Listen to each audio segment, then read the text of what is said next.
종전협정 체제를 계속 유지하고 유엔군 사령부 계속 유지하고 유엔군 사령부 유지하면 주한미군이 계속 있는 건데, 근데 그걸 갖고 그런 내용을 주장했다고 해서 그게 반국가 사범이고 그게 가짜 평화고 있을 수 없는 일이죠. 그래서 저는 이런 대목에서 상 절망을 지금 하는 건데요. 그럼 한반도에서 지금 평화를 만들기 위해서는 뭘 해야 되느냐? 제가 여러분들이 나눠주신 자료가 지금 배포가 안 되셨는데 제가 보내긴 했는데요. 거기 보면 한참 10가지로 간단히 지금 얘기를 해보려고 합니다. 첫째는 인간이 중심이 되는 평화가 돼야 돼요. 역사적으로 보면 전쟁을 누가 일으켰습니까? 엘리트. 힘을 가진 자들이, 소수가 만든 거예요. 희생은 누가 봅니까? 일반 시민들이 보죠. 인간을 중심에 놓고 국민을 중심에 놓고 전쟁이 무서운 줄 알고 평화가 소중하다라고 하는 것을 깔고 있으면 전쟁 한 번 못합니다. 근데 전쟁을 너무 쉽게 생각해요. 일반적으로 군대 안 갔다 온 사람들이 전쟁을 쉽게 생각하는 것 같아요. 군대 갔다 온 사람은 얼마나 고생스러운가 하는 것. 특히 우리 젊은 세대들에게는 전쟁 나오면 그 부담이 다 누구에게 옵니까? 젊은이들에게 오는 거 아닙니까? 그들이 희생이 되는 거 아닙니까? 그리고 제일 중요한 건 그렇습니다. 그 유네스코 헌장 서문에 나오는 게 있습니다. 전쟁은 인간의 마음에서 시작한다고 얘기를 합니다. 그래서 유네스코가 강조하는 것은 평화의 문화가 필요하다. 사람들이 모두 평화의 문화, 컬처 오브 피스를 갖게 되면 전쟁을 안 할 것 아니냐. 그게 유네스코 헌장의 기본이에요. 그래서 유네스코가 평화의 문화를 확산시키기 위해서 많은 노력을 하는 거거든요. 그러니까 우리는 제가 볼 때는 지금 대한민국이 제일 필요한 것은 전쟁을 너무 쉽게 생각하는 사람들이 많은 것 같아요. 근데 전쟁이 얼마나 무서운 거고, 우크라이나에서 보고 있지 않습니까? 전쟁은 일단 벌어지면요, 막을 수가 없습니다. 사실 제 원래 전공이 중동입니다. 중동에서 일어난 전쟁들 보세요. 한번 시작이 되면 끝나는 게 없어요. 뭐 대한민국도 마찬가지죠. 70년 된 전쟁 끝내지 못하는 거 보세요. 그렇기 때문에 그러면서 저는 강조하고 싶은 게 인간이 사는데 우리가 보통 두 가지 매즐로우라고 하는 미국의 유명한 심리학자가 그 hierarchy of needs라고 해서 인간 욕구의 하이라키라는 얘기를 하죠. 제일 바탕에 있는 게 그 physiological needs라고 해서 basic human needs, 가장 인간의 기본적 욕구라는 거예요. 의식주. 근데 거기 하나 더 붙여서 평화라고 하는 게 가장 기본적인 욕구인 것 같아요. 우리가 말하는 정치, 사회적인 뭐 인권 이런 것들은 매즐로우의 그 인간 욕구의 하이라키 제일 위에 있는 거거든요. 그걸 영어로 self-actualization에서 자기 성취라고 하는 궁극적 목표고, 제일 중요한 건 의식주 문제 해결하고 우리가 불안 속에서 살지 않는 상황을 만드는 게 핵심인데, 그런 점에서 제가 볼 때 제일 중요한 게 인간을 생각하는 평화, 인간이 중심이 되는 평화를 만들어야 된다고 보고요. 두 번째로는 지금 현 윤석열 정부의 핵심은 그거예요. 힘을 통한 평화예요. 막강한 힘을 보여야 북이 항복을 해서 나오거나 아니면 내부적으로 붕괴한다. 흡수통일론이 이제 전제들인데, 근데 그게 이제 나오는 게 유럽이 그 전략사에서 나오는 거예요. 그 유명한 로마 제국의 베게티우스라고 하는 사람이 있어요. 베게티우스 플리비우스라고 하는 사람인데 그 사람이 유명한 말을 했죠. 평화를 원하면 전쟁을 준비하라. 그리고 그걸 체계화시킨 사람이 폰 클라우비츠라고 하는 독일의 전쟁론을 쓴 사람이죠. 19세기에. 유럽은 정말 우리가 놀랍게 우리가 과거사를 이렇게 보면요, 동양은 상당히 평온했었어요. 유럽은 매일이 전쟁이었어요. 특히 중세 이후에는 매일이 전쟁이었어요. 여러분 100년 전쟁, 30년 전쟁, 종교 전쟁부터 시작해서 소위 장미 전쟁 할 거 없이 유럽의 역사는 전쟁의 역사거든요. 그런 쪽에서 보면 전쟁이 일상이기 때문에 평화가 예외이기 때문에 평화를 원하면 전쟁을 준비할 수밖에 없겠죠. 그러나 우리는 좀 다르다고 봐요. 그러나 지금 여기서 기본적인 이 명제의 기본적인 문제점은 그거예요. 우리가 지금은 그게 일어나고 있지 않습니까? 자, 우리는 평화를 원한다? 그러면 전쟁을 준비하자. 전쟁을 준비하기 위해서는 뭘 해야 되느냐? 군비를 증강해야 된다. 그리고 북에 대해서 적대적 자세를 갖고 군사훈련 연습도 더 강화시켜야 된다. 그럼 북한은 가만히 있나요? 더 강화시키지. 그러니까 북에서 나오는 게 뭐예요? 작년 9월 8일 같은 경우는 북한의 핵무기 강령을 핵교리를 바꿔요. 그래서 과거에는 no first use, 선제 타격 안 하겠다 이렇게 얘기했다가 이제는 선제 타격도 가능하다. 그걸 제2의 임무라고 하는 표현을 써갖고요. 그러니까 만약 우리의 안보가 실존적으로 위협당하면 우리도 선제 타격할 수 있다. 두 번째 큰 변화는 우리 전술핵 개발했다. 전술핵을 전방에 전면적으로 배치한다고 나온 거예요. 특히 후자가 걱정되는 부분이 많아요. 만약 그게 사실이라면 우리 서울, 경기, 인천 2천만 시민들 북이 위협에 엄청나게 노출되어 있는 거거든요. 어떤 미국 학자가 얘기를 할 때 그래요. 남북한의 물론 한미연합전력은 압도적이다. 북한이 당할 수 없다.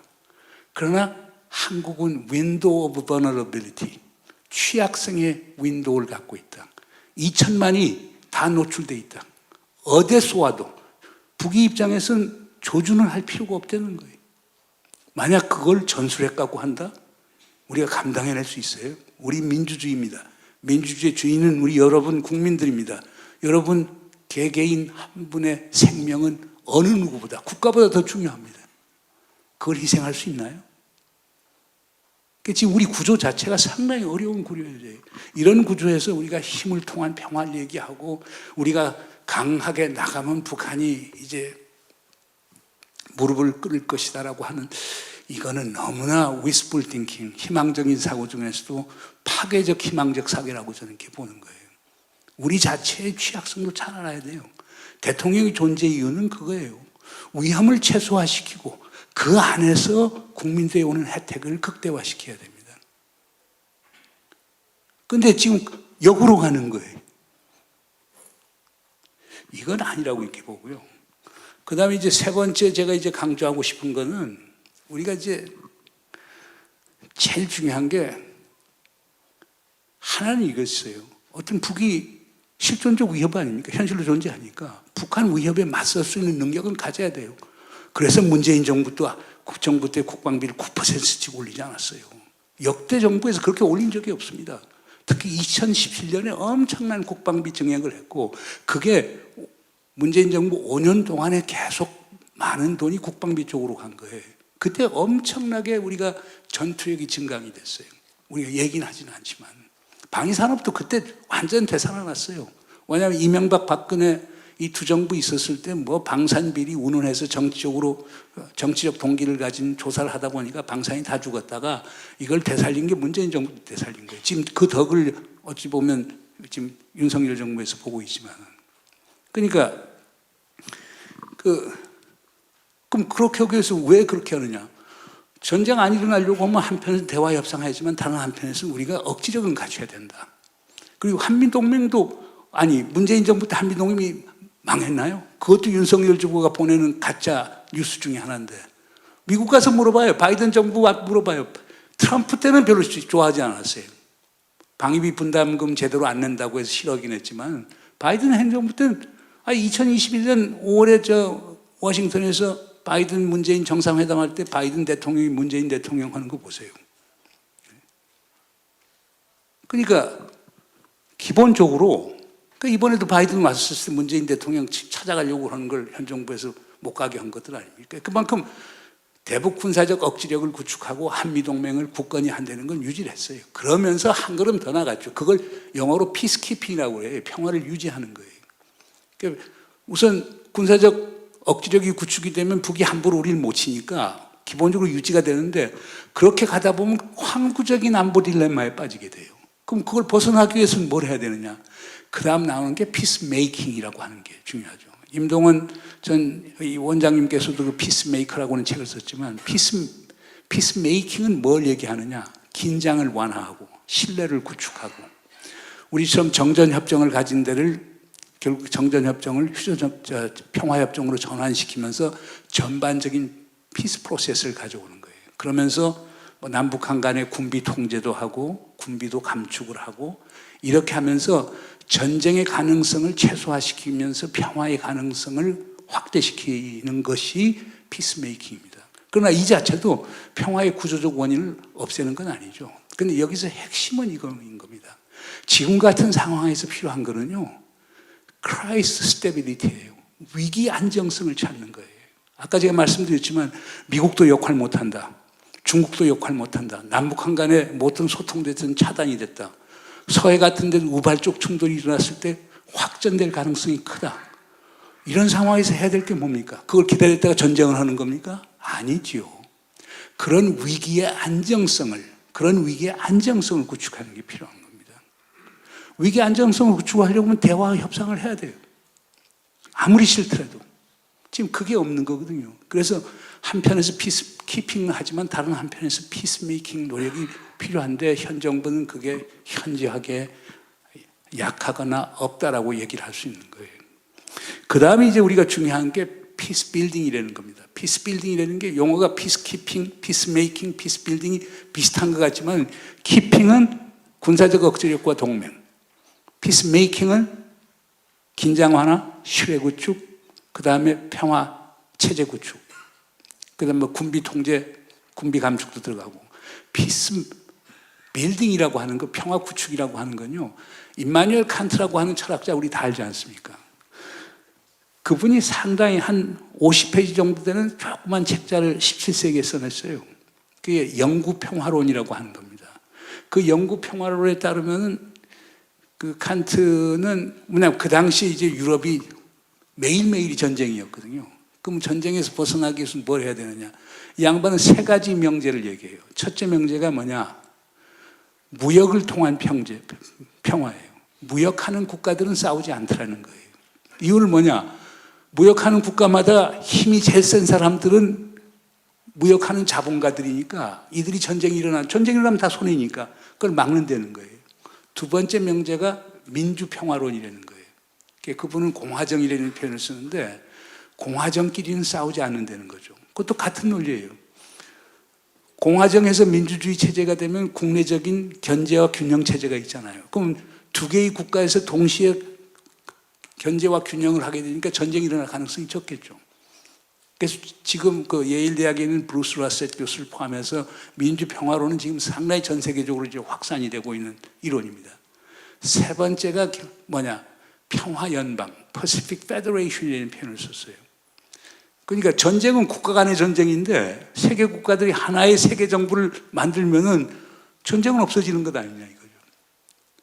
그런데 저는 이 칸트 이게 뭐 이런 식으로 얘기하면 북측 친구들은 뭐 당장에 비판해요. 야, 너희들 우리 지금 소위 체제 통합하고 흡수 통합을 하려고 하는 것 아니냐는데 그렇지 않고 너희들 스스로 자 개혁개방 통해서 무역 많이 하도록 하고 우리가 그 여건 대외적 여건을 만들어 줄게.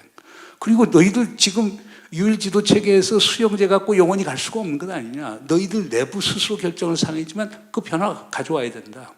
그리고 세 번째가 남북이 통일로 가는 것. 통일이 안 되면 남북연합을 통해서 통합으로 가는 것도 결국 좋은 방법 중에 하나고 특히 통합으로 가게 되면 전쟁이 일어날 가능성이 상당히 적어지겠죠. 지금 유럽연합하고 비슷하겠죠.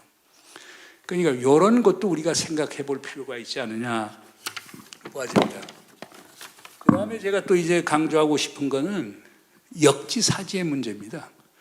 역지사지라는 말은 상당히 좋은 말입니다. 이게 그 리프킨이 쓴 책에도 그 엠패티라고 하는 공감이라고 하는 게 있는데 이 역지사지가 바로 공감의 문제거든요. 북한을 악마화시켜 보세요. 악마는 협상하지 않습니다. 자기를 위한 협상은 하죠. 파우스트의 메피스토펠레스처럼 자기를 통한 협상은 할 수 있지만은 기본적으로 악마는 협상하지 않습니다. 그런데 상대방을 악마로 취급을 해버리면 상대방이 나와서 대화 협상하겠습니까? 그리고 북한 입장에 보는 것도 상당히 중요해요. 그걸 한국에서는 이제 보수 측에서는 그게 내재적 접근을 한다고 그래서 친북 인사들이라고 비판의 도구로 사용이 되는데 그렇잖아요. 지금 북한이 지금 주장하는 것들 보세요. 왜 너희들 ICBM 시험 발사하고 탄도미사일 시험 발사하느냐? 미국이 위협이 오기 때문에. 미국이 너희들 절대 침입범하지 않는다. 그러나 북한 아이들 들어보면 6.25 때 미국이 우리한테 어떻게 했는가 봐라. 그 다음에 이라크, 리비아, 아프가니스탄 거기서 미국이 한 거 봐라. 우리 입장에서 미국으로부터 엄청난 위협을 느낄 수밖에 없다. 그러나 한국이나 미국에서 얘기하는 사람들은 우리는 북한을 공격할 의도가 하나도 없다. 중요한 게 북한의 입장에서 중요한 거거든요.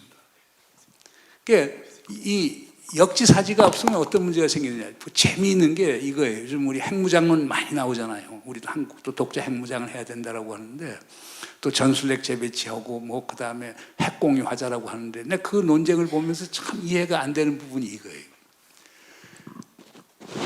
북한에 대한 핵 억지력의 요체는요, 북한이 미국이 갖고 있는 핵무기의 능력과 미국의 전략적 의도와 미국의 정치적 의지가 제일 중요해요. 북한이 그냥 인식하고 평가하는 게 더 중요한데 전부 다 우리 시각에서 보는 거예요. 그렇다면 북한의 의도와 의지, 전략을 잘 이길 수가 없어요. 그러니까 지금 가령 미국에서 북한을 오랫동안 연구한 분들은 이렇게 얘기해요. 지금 기존에 있는 미국의 핵 전력과 한미연합전력을 갖고도 충분히 북한에 대한 억지가 가능하다. 왜냐하면 북한이 그게 나오지 않느냐. 왜 북한이 왜 계속 핵무기 능력을 증강하느냐. 남한의 군사력 증강 때문에 아니라는 거거든요. 미국의 핵전력과 재래식 전력 증강에 따라서 대응하는 거 되는 거예요. 그러니까 이미 미국이 갖고 있는 핵 재래식 전력은 북한에 대해서 충분한 억지력을 가하고 있는데 지금 한국이 계속 그게 작동하지 않는다고 주장하면서 전술핵 재배치하라. 그 다음에 핵 공유하자. 뭐 독재 핵무기 만들겠다고 얘기를 하는 거예요. 이런 것들도 입장 바꿔서 생각해보지 않은 데서 생기는 문제점들인 것 같아요. 그래서 역지사지의 중요점이라는 건 전략적 공감대를 구축하는 게 상당히 중요한데 우리가 그걸 지금까지 제대로 하지 않았다. 그걸 아마 제일 잘한 분은 김대중 대통령이었어요. 김대중 대통령, 저는 그때 이제 2000년 평양 정상회담도 갔다 오고 그랬는데 그분은 항상 김정일 입장에서는 어떻게 생각할 것 같아요? 항상 질문을 그렇게 하세요. 오직했으면 그 준비하는 과정에서도, 그러니까 2000년 6월 초죠. 그 김동원 당시 국정원장을 다시 보내잖아요. 보내면서 강조한 게 도대체 김정일이 어떤 사람이야? 그리고 그 사람의 입장에서는 지금 무슨 주장을 할 것 같아? 나하고 어느 게 맞고 어떤 게 상충이 되는 것 같아. 이런 인물을 주고 보냈단 말이에요. 이런 것들이 대표적인 입장이죠. 그러니까 뭐 가령 2007년 노무현 대통령 평양 정상회담에서도 그 첫째 날 김영남 만났어도 분위기가 아주 안 좋았고, 둘째 날 오전에 김정일이 하고 백화원 초대해서 회의도 상당히 안 좋았어요. 그런데 옥류관에서 오찬하면서 노무현 대통령이 뭐 아주 즉흥 연설을 쭉 하면서 개성공단 얘기하면서 개성공단을 우리 시각에서만 보지 말고 북측 시각에서도 볼 필요가 있다. 이런 말씀을 쭉 하면서 북한 입장에서 입장 바꿔서 하는 얘기를 딱 했거든요. 오후부터 분위기가 완전히 달라져요. 왜냐하면 역지사지는 단순히 입장을 바꿔서 상대방을 헤아린다는 것도 있지만 상대방에 대한 존경을 보여준다는 데도 상당히 의미가 있는 거거든요. 상대방을 recognition, 인정해 준다는 거거든요. 그 인정을 바탕으로 해서 바꾼다는 건데, 근데 지금 현 정부는 그게 제가 볼 때는 전략적 공감대는 제로가 아닌가 하는 그런 생각이 듭니다. 또 다른 거는 실사구시의 중요성이죠. 그러니까 실사구시를 중국 사람들이 번역을 참 잘하더라고요. Seeking truth from fact예요. 사실에서 진리를 찾아라. 그리고 실용적 해법을 내라는 거거든요. 지금 우리가 북한의 문제를 다루는 게 이 실사고시가 하나도 없는 거예요. 지금 북한 아이들이 지금 보세요. 자, 핵시설 갖고 있죠. 핵물질 갖고 있죠. 핵탄두 갖고 있죠. 그 다음에 모든 형태의 미사일 다 갖고 있죠. 그 다음에 6번째 핵실험까지 했죠. 그리고 북한이 지금 핵무기를 소형화, 경량화시키고 다종화시켰다고 다 얘기를 한단 말이에요. 지금 북한이 사실상 핵을 가지고 있는 국가랑 똑같아요. 그런데 지금 우리가 내놓는 거 북한의 비핵화를 제일 앞에다 내놔요. 어저께 김여정이 발언에도 나왔지만은, 그 상황에서 북에서 그럼 나오겠어요? 그러니까 우리가 비핵화라고 하는 걸 포기할 수는 없죠. 북한 비핵화와 한반도 비핵화라는 걸 포기할 수는 없지만은 그 목적을 설정하되 접근하는 방식에서는 북한의 현실, 북한의 의도를 정확하게 파악해서 소위 팩트에 기초한 대북 전략을 만들고 북한하고 대화 협상을 해야 되는데 그렇지 않고 너무 일방주의적으로 나간다는 거죠. 그거는 재미있는 얘기가 있어요. 윌리엄 페리 장관이 이제 99년에 페리 프로세스라는 걸 하잖아요.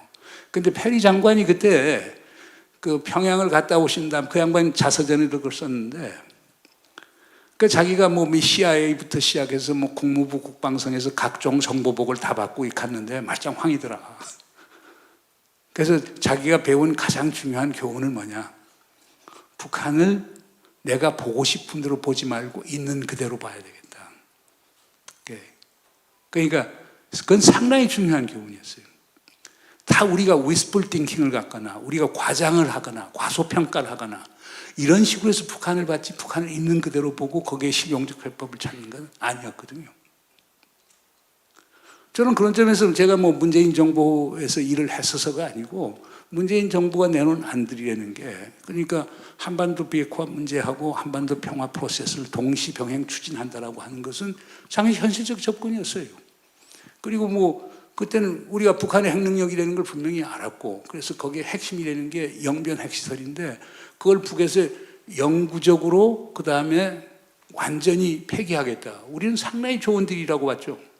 그런데 결국 트럼프 대통령도 우리 문재인 대통령은 같이 가려고 그랬었는데 당시 그의 보좌관을 했던 존 볼튼하고 마이클 폼페오 같은 친구들이 미국의 국내 정치적 이유 때문에 결국에 우리 측 안을 받지 않은 건데 아쉬운 일이죠. 그런데 그게 전부 다 실사구지 정신이 모자랐기 때문에 생긴 것 아니냐. 그 다음 제가 강조하고 싶은 거는요. 신뢰와 선공 먼저 주는 그런 그 전략이 상당히 필요하다. 김대중 대통령 계셨을 때 김대중 대통령이 햇볕 정책이라는 걸 우선 화해 협력 정책이라고 그러고 그걸 세 가지 이제 원칙을 제시했죠. 첫 번째 원칙은 북한의 어떠한 군사적 도발도 용납하지 않겠다. 제1원칙. 제2원칙. 우리는 북한을 흡수 통일하거나 또는 무력 통일하려고 하는 의도는 하나도 없다. 북한 제재하지 않겠다. 두 번째 원칙.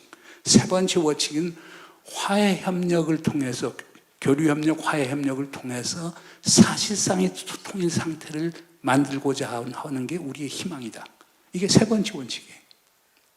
그리고 나서는 이제 운영 원칙을 몇 가지 얘기를 해요. 그 첫 번째가 정경분리다. 정치하고 경제는 분리하자. 정치가 경제 앞에 가면은 남북관계는 절대 뚫리지 않는다. 두 번째.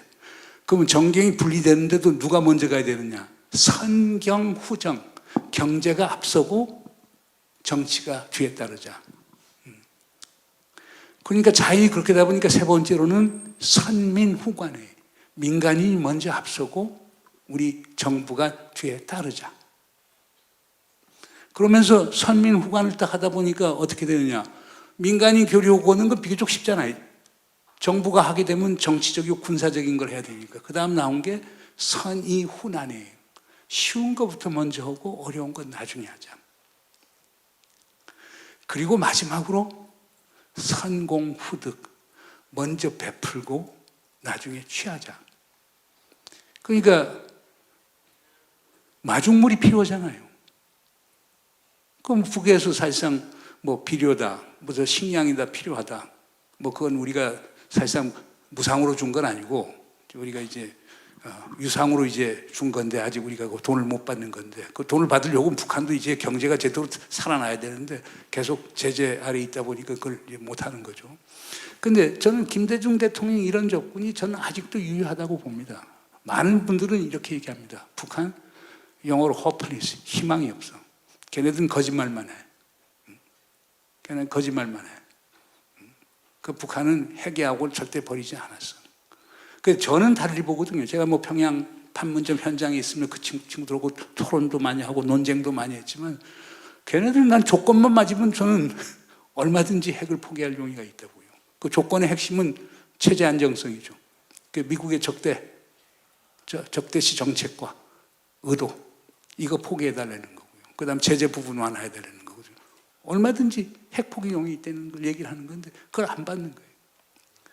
그다음에 이제 이것도 자꾸 영어를 써서 죄송합니다만 북한하고 이렇게 쭉 할 때 보면 제가 이제 미국 친구들이나 이제 한국의 보수 쪽에서 이제 잘 파악을 못하는 것 중에 하나는 북한이 거짓말하는 것, 치팅하는 행태하고 해징, 소위 위험 분산하는 행태하고 구분을 못하는 것 같아요. 북한은 완전히 외톨이 국가 아닙니까? 미국이라는 거대 강국, 거기다 한국, 일본까지 포함한 큰 국가들하고 다루는데 자기들이 살 공리는 항상 만드는 거예요. 그러면 최종까지 중요한 거를 포기를 안 해요. 감춰두고 있어요. 그 다음에 이제 협상이 안 되고 하면 그 카드를 꺼내는데 미국이나 한국 사람들 입장에서 보면 그게 거짓말하는 상습적인 사기 행위라고 얘기를 하는 거고 북한 입장에서는 그게 자기들이 해징, 스스로를 지키려고 하는 위험 분산 전략이라고 얘기를 하는 거거든요. 이게 아까 역지사지 문제하고 관련이 되는 건데 북한하고 다룰 때 이걸 자세히 볼 필요가 있지 않느냐 그런 생각이 또 듭니다.